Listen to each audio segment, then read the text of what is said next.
Hello, everyone. Welcome back to the channel. My name's Rob. I'm with PreCodeCamp.com. And in this video, we're going to be diving into something that every aspiring programmer needs to hear, which is the importance of learning the fundamentals. Now, trust me, this is what separates the good developers from the great ones. So let me tell you a quick story about one of my students. Let's call them Alex. And Alex is super eager to learn JavaScript. However, couldn't wait to build interactive websites.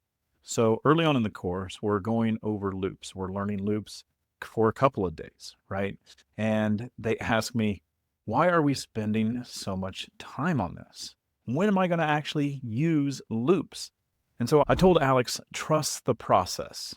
But I could see that they weren't convinced.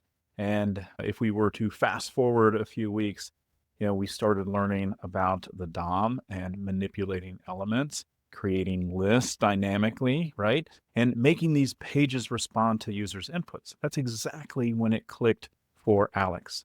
So imagine this, you're building a to-do list app and you need to display the tasks that the user actually adds whenever they click the add button. So you're going to want to actually loop through all of these and update the display.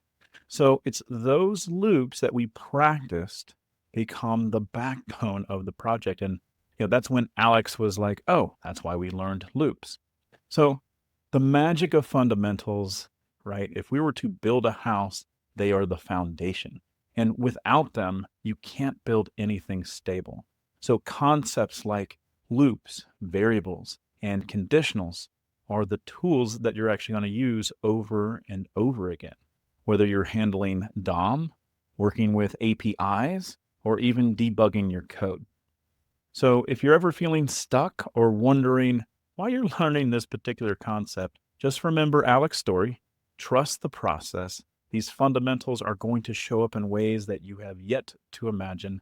And when they do, you'll be glad that you learned them. So if you found this video helpful, make sure that you give it a thumbs up, subscribe for more tips and stories to level up your code. Thanks for watching, and we'll see you in the next one.